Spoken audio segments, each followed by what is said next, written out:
my show. And it's a joke, but I think it also shows that we would lose the preciousness. Time is a great resource on the way because it's the preciousness of this moment and this time that we have together and those choices that we choose to be together. Like this weekend when we all chose, as David said, to come out of our lives and be here together. That even the limitedness of time is a resource that theater uses incredibly well. And just one more outlandish thought experiment that I think has to do with who we are right now.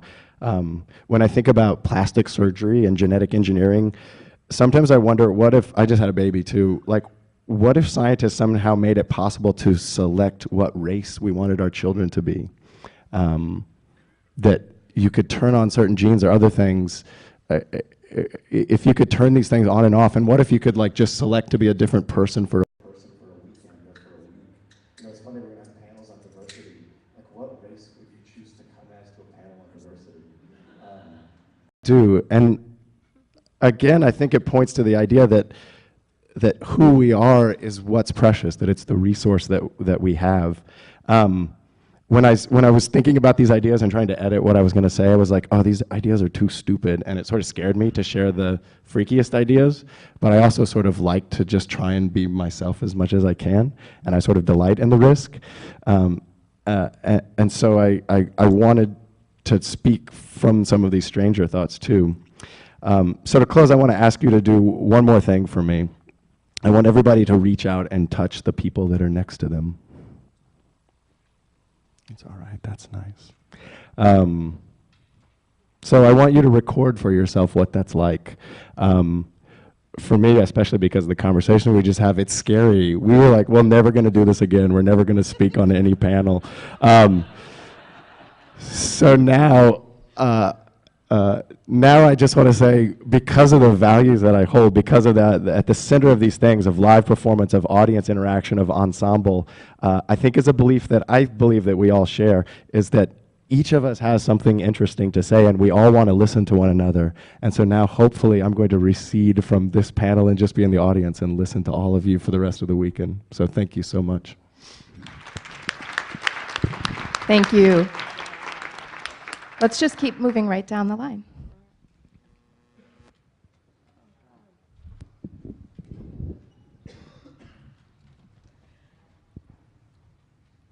In the future,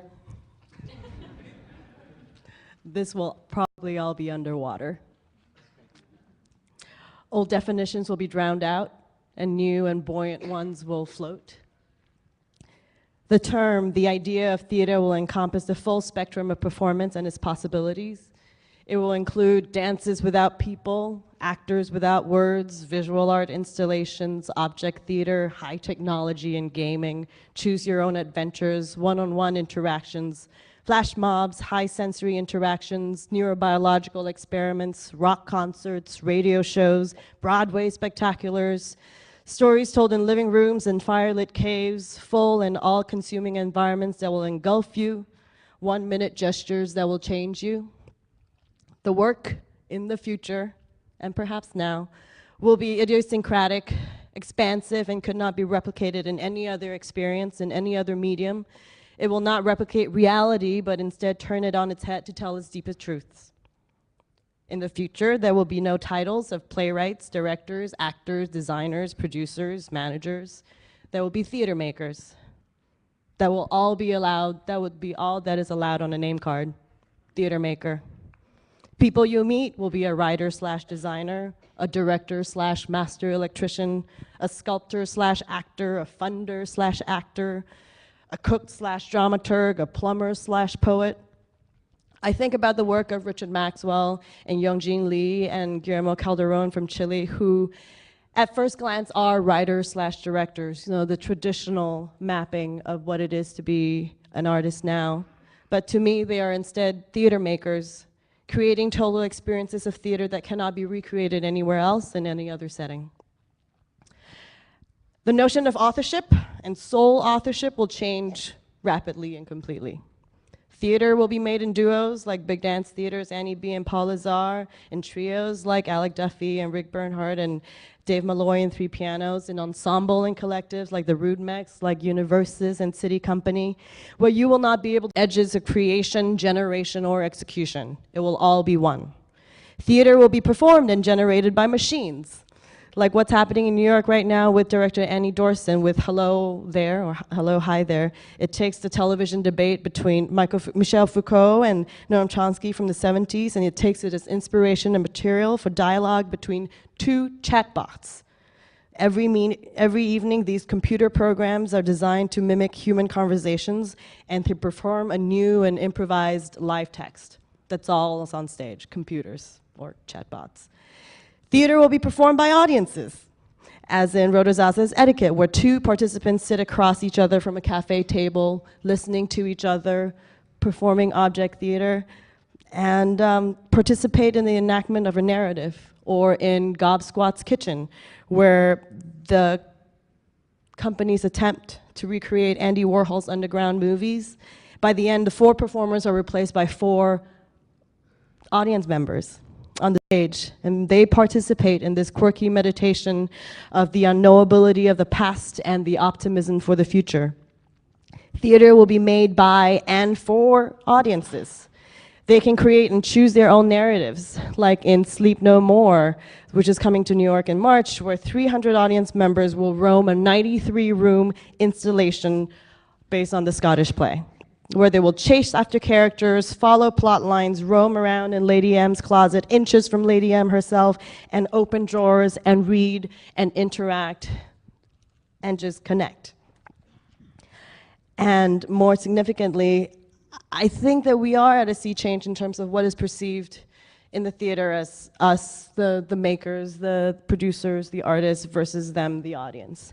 Ben Cameron from the Doris Duke spoke at Under the Radar this January, and I'm going to quote him a little wholesale, I hope you don't mind. He talked about the religious reformation in the 15th century and our current arts reformation. And it is how it has been dramatically shaped by new technologies and a massive redistribution of knowledge, with the means of cultural and artistic production and distribution having been democratized.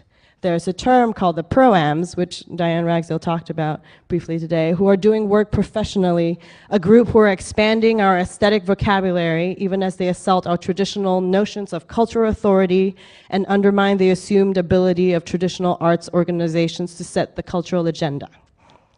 So with increasing interactivity and participation from audiences who are no longer satisfied to be just on the receiving end, to be told what stories should be told to them, content will change, form will change, and authorship will change. And as water always has to take the shape of its container, theater will become increasingly about place. Another word. I think that theater will turn more and more into cultural centers, gathering places for the community. They will have to open their doors to the outside world and deepen the dialogue between arts, culture, and society. And all theaters will have bars, like actual bars, not just beer and wine, but full bars. Theater buildings will change, they will have to. People will create theaters that will respond creatively and organically to the art that is inside it. More and more bars and museums and parks and living rooms and roof decks and libraries and basements and cars will become sites for performances. Theater will be taken to the audience. We don't have to wait for them to come. And I say we and them again, I'm trying to move on to the future. Theater will be taken to the audience, and it will be a way to interrupt their daily perspectives and a way to see space anew. Theater will be local. We will no longer casually import theater makers from big cities to other cities to make work that artists in their own city can. It is no longer responsible environmentally or artistically to do so. So new ways of thinking about artistic exchange and touring will change. There's one example called Ciudades Paralelas, which is, to me, a form of a traveling festival. Lola Arias and Stefan Kegi, Argentinian and German artists, invited artists to devise interventions in public spaces in particular cities. Functional rooms like hotel rooms, factories, shopping centers, and these projects are staged in each city with local performers and created by local artists. Theater will need to become about less waste. Climate change will become part of the discussion in the creation and presentation of work because it will increasingly insist upon it. No more disposable sets. It will no longer be cheaper to throw away something than it is to store it. We will have to account for our carbon emissions and pay for our carbon offsets. We will have to create with less and be creative with more. In breath, I will say that theater will be global. I think that the artists and the individual are the true and effective unit of cultural exchange and political change. The individual. I'm always amused when I'm asked to speak on my views on the American theater, since I possess... I am a legal alien from Singapore, but I feel very part. I feel like I am a part of this community. And there are more and more like me, and I think that definitions of nation and language and ethnicity will be continually turned over and investigated in the coming years, both in our society and in our theater.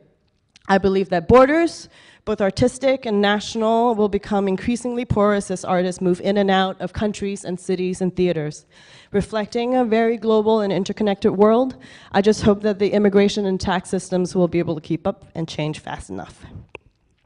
I think about Mike Daisy, who has been sponsored by the State Department or through his own efforts, has been to the far reaches of the world, from Tonga to the heart of industrial China, bearing witness to the changing social and political phenomena and bringing back the stories to us.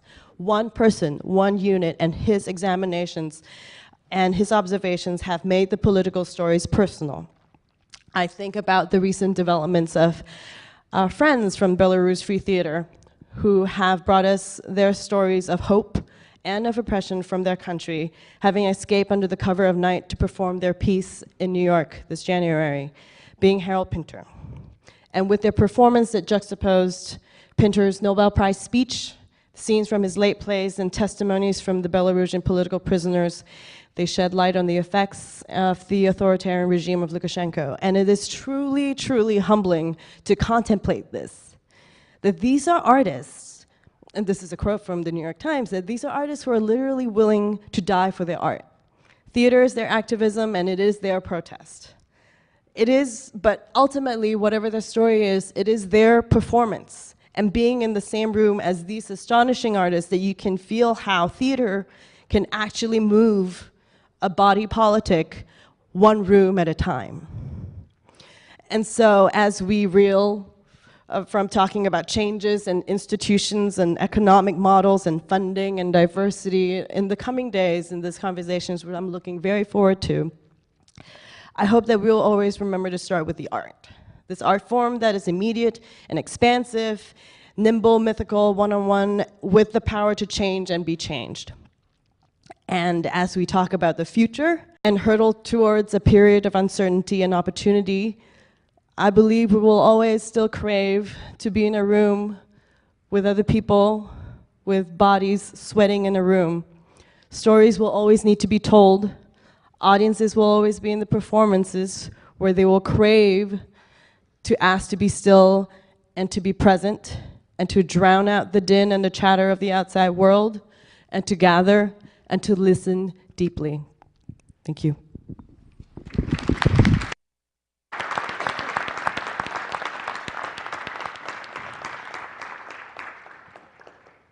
Statements were quite beautiful, and before I start, I just want to say what a privilege it is for me to be in this room with all of you, and I want to thank Molly and David and all of the people here at Arena Stage for gathering us together, because as I look around the room, I see a lot of talented people, I see a lot of diversity, I see a lot of